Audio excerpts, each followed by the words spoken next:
Xin chào các bạn. Hôm nay, Hà Thanh sẽ giới thiệu món chả cá linh cuốn lá lốt. Đây là một món ăn dân dã nhưng vô cùng hấp dẫn với hương thơm đặc trưng của cá linh và lá lốt. Cách làm: nguyên liệu: cá linh tươi 500g, lá lốt 30 lá, chọn lá to, đều màu, không rách. Thịt ba rọi 50g, hành tím 1 củ, tỏi 1 củ, hành lá 3 cọng. Gia vị: đường, hạt nêm, tiêu xay, nước mắm ngon, dầu ăn. Các bước thực hiện: cá làm sạch, đánh bẫy bỏ ruột, lọc lấy phần thịt cá hoặc giã thật nhuyễn. Nếu dùng cá linh nhỏ, có thể chỉ cần rửa sạch, để ráo rồi xay nhuyễn cả xương và thịt để tận dụng vị ngọt và canxi. Thịt ba rọi rửa sạch, thái hạt lựu hoặc băm nhỏ.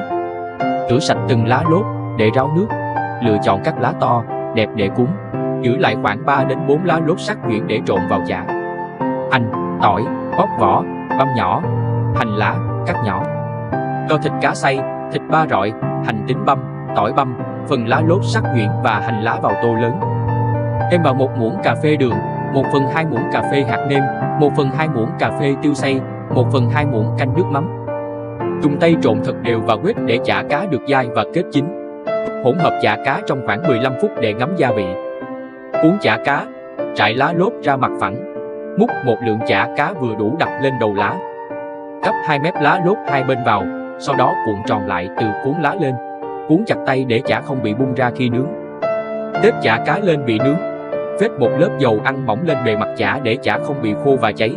Nướng trên than hồng hoặc nồi chiên không dầu với lửa vừa, lật đều các mặt cho chả chín vàng, dậy mùi thơm là được. Trình bày và thưởng thức. Xếp chả cá linh cuốn lá lốt đã nướng ra đĩa. Có thể trang trí thêm bằng rau thơm, dưa leo, cà chua để món ăn thêm đẹp mắt. Thưởng thức, món này nên ăn khi còn nóng. Chấm kèm tương ớt cay nhẹ để tăng thêm vị ngon, hoặc dùng kèm nước mắm chua ngọt, ăn cùng bún tươi và rau sống đều rất hợp.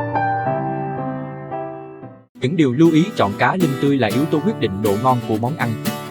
Quét chả cá là bước quan trọng giúp chả dai ngon, không bị bở. Cuốn lá lốt chặt tay và cuốn mặt bóng của lá lốt ra ngoài để món ăn khi chín có màu sắc đẹp mắt và ít bị rách. Khi nướng nên để lửa vừa phải. Nếu lửa quá lớn, chả cá sẽ dễ bị cháy lá lốt bên ngoài mà bên trong chưa kịp chín. Chả cá linh cuốn lá lốt là món ăn bình dị nhưng lại mang hương vị đặc sắc, thường thấy ở các tỉnh miền Tây Nam Bộ, đặc biệt khi vào mùa cá linh. Cá linh tươi ngon được xay nhuyễn hoặc giã dẻo, trộn cùng các gia vị rồi khéo léo bọc trong những chiếc lá lốt xanh mướt. Sau đó, chả được nướng trên than hoa hoặc chiên vàng. Khi chín, món ăn tỏa ra mùi thơm quyến rũ của chả cá hòa quyện với tinh dầu lá lốt, tạo nên một sự kết hợp khó quên. Món này thường được ăn nóng, chấm kèm tương ớt hoặc nước mắm pha chua ngọt đều rất tuyệt. Video của chúng ta đến đây là kết thúc. Xin cảm ơn và hẹn gặp lại trong những tập tiếp theo với thật nhiều công thức đặc sắc.